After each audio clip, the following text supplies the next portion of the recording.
Our topic is passive sentences. To be more precise, verbs in the passive form. This is going to be a complicated topic. This is going to involve a lot of intense grammar, right? So we're going to think about subjects, direct objects, prepositions, verb forms. So put on your safety belt, put on your thinking cap, and let's think about passive verbs. A passive verb will take what is normally the direct object of the sentence and turn it into the subject. What? Okay, one more time. A passive verb will take the direct object of a normal sentence and turn it into the subject. But it might be easier to understand that if we look at a couple examples. So let's talk about it in English first. Passive verb forms. What exactly does that even mean? All right, so an active verb, that's your normal verb. A normal verb is active. Bob slices the bread in the kitchen, okay? But we can turn that sentence around. It will have the same meaning, and there's an important feature. The meaning does not change. The same thing is happening. The bread is sliced by Bob in the kitchen. So the meaning does not change, but the form changes. The bread, which was passive in the beginning, now becomes active, and Bob, who was active, now becomes passive. The bread is sliced. The bread is doing something. It's getting sliced. Same way here. We ate pizza Saturday night with friends. Okay, so we are active. We are eating the pizza. Passive, now all of a sudden the pizza is active. The pizza is doing something. It's getting eaten by us Saturday night with friends. All right, so active, passive. It's turning the sentence upside down. Those were examples of passive sentences in English. Now let's look at them in German. To make a passive sentence in German, we will always, there's an important word, always, no exceptions, this is a rule, we will always use a form of the verb werden. So before we go any farther in thinking about passive sentences in German, we need to think about the verb werden and take a look at it. We'll stop talking about the whole idea of passive and active for just a minute, and we're going to look at this verb werden. We're just going to stop the active-passive thing and just look at the verb because we need to understand this verb first. Werden, the present tense, ich werde, du wirst, er wird, wir werden, ihr werdet, sie werden, right? Conjugating a verb, it's pretty obvious, you've done it before.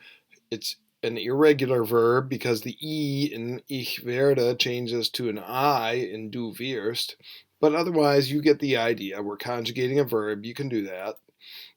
The simple past, the preterite, okay?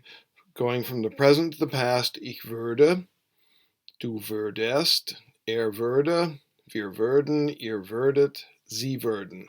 That's a past tense. All right? But what about the perfect tense of this verb, right? Because there's the simple past, the preterite, but then there's the perfect. The verb werden is unique in that it has two forms which are the perfect. Ich bin geworden and ich bin worden. All right, so there's two forms of this verb in the perfect. Why? What's up? Okay, real short version, ich bin geworden means I have become. I have turned into something. I have become old, I have become sick, I have become happy, I've become sad. The one that says worden without the GE prefix, the worden means a passive. Something has happened to me. I'm passive. This has happened to me.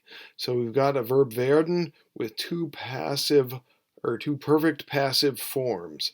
Hang on to that idea. We'll talk about it more. So that was the verb werden. We'll always use it when we make a passive sentence in German. Just for trivia, you can know that it's called an auxiliary helping verb. Yeah, that's the fancy grammar language. It's called an auxiliary helping verb. But I don't care if you know that.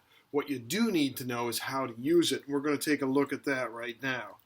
When we make a passive sentence in German, we're going to end up with two verbs in a sentence, and we know that one of our rules is that when there's more than one verb in a sentence, then one of those verbs will wind up at the very end of the sentence. Again, two or more verbs in a sentence, one of them will wind up at the end, and every time you have a passive verb form, there will be more than one verb in the sentence. Look at this. So now we're going to look at some actual examples. Ich nehme das Geld. I take the money. Very simple sentence, very obvious sentence. I take the money. Ich nehme das Geld. I am the subject. I'm doing something. I'm taking the money.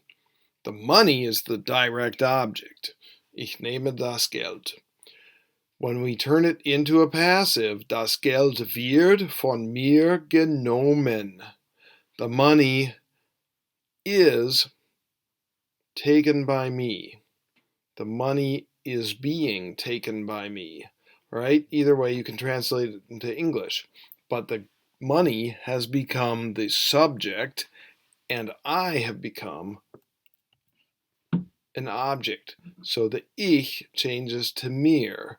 Think about it in English. I take the money was taken by me.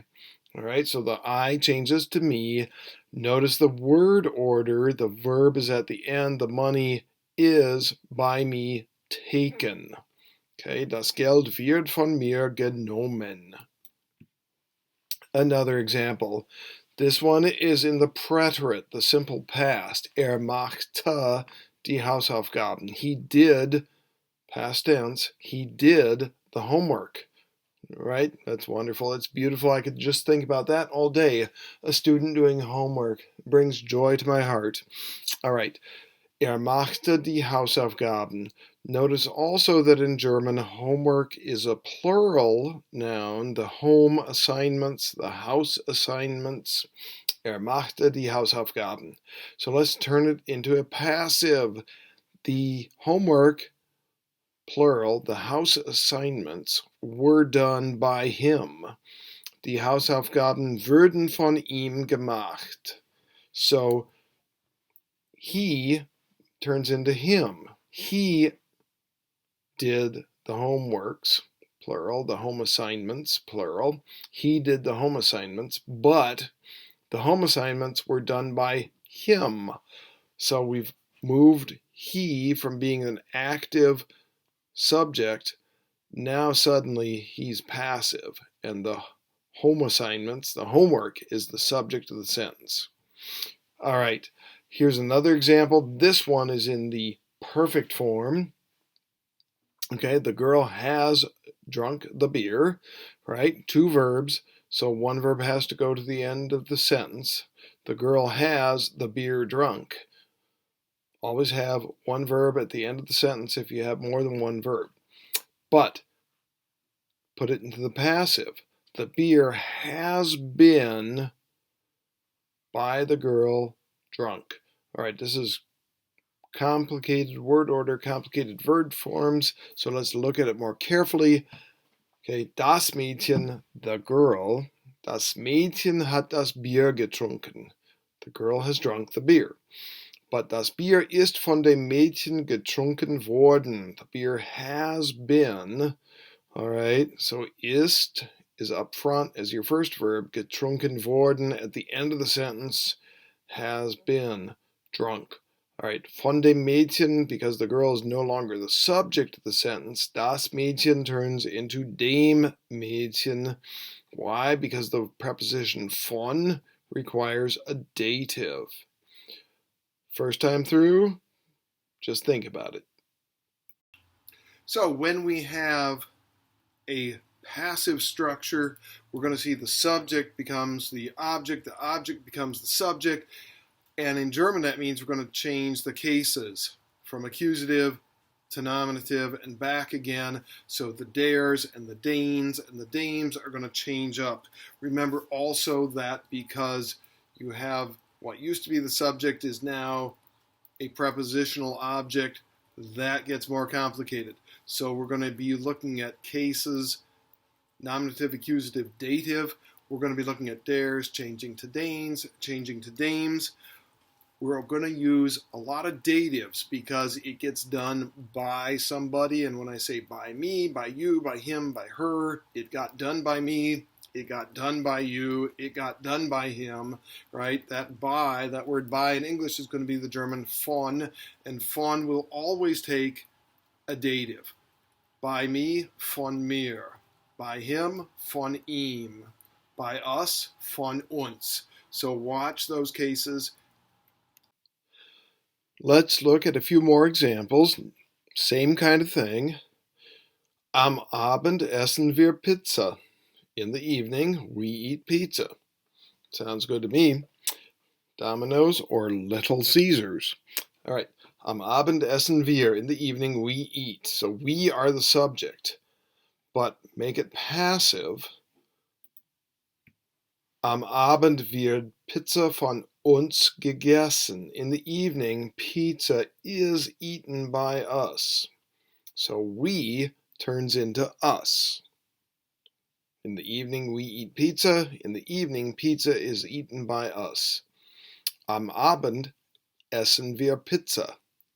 Am Abend wird Pizza von uns gegessen.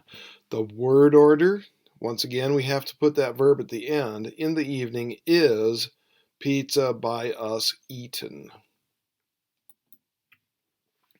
Active. All right, this is a simple past, a preterite. Der Mann kaufte eine Zeitung. The man bought a newspaper. Notice the verb ending, kaufte. The man bought a newspaper. But now, the newspaper can be the subject. A newspaper was bought by the man. Eine Zeitung wurde von dem Mann gekauft. So der Mann changes to dem Mann because he's no longer the subject of the sentence.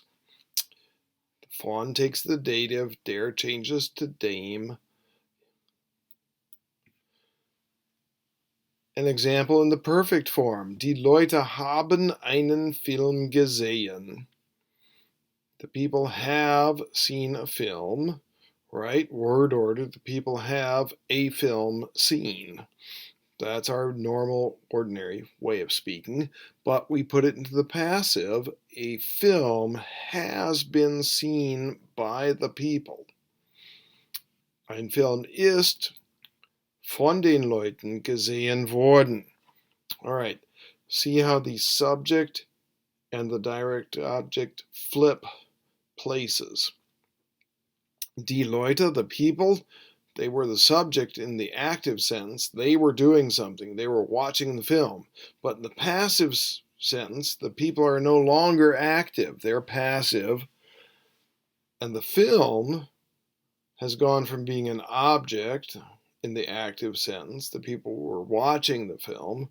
Now the film is the subject in the passive sentence. A film has been seen by the people. Big difference. Just when you thought it couldn't get any more complicated, we're going to put it into the perfect form. So we're going to think about has been eaten. The cake has been eaten by me. The water has been drunk by him. The book has been written by her. So we're going to do that has been thing. It's going to add one more layer to it. Let's take a look at that now. So what is the deal with this whole verb worden? Because the verb werden has two perfect forms. Geworden with the GE prefix and worden without the GE prefix. Right? So die Pizza ist kalt geworden. The pizza has become cold. When there's a GE prefix, you're going to think of geworden as become. It has become cold. But in ordinary American English, we say it got cold, right? it got cold. So got or become is with a GE prefix. But without the GE prefix, die Pizza ist gegessen worden. The pizza has been eaten. Right? So you're going to think of the ist worden without the GE prefix. You're going to think of ist worden as has been plus some other verb. Has been eaten, has been seen, has been written, has been whatever. Same pattern here. Mein Freund ist 18 Jahre alt geworden. My friend has become 18 years old. Right? My friend became 18 years old. My friend got to be 18 years old. I think we'd say he turned 18 years old in ordinary English. But geworden has become with the GE prefix. But without the GE prefix, mein Freund ist von der Zeitung fotografiert worden. My friend has been photographed by the newspaper. Right? They took his picture. Mein Freund ist von der Zeitung fotografiert worden. My friend has been photographed by the newspaper. That's a passive. Why? Because there's no GE on the worden. All right, der Apfel ist rot geworden. The apple has become red, right? So it was ripening, it was on a tree.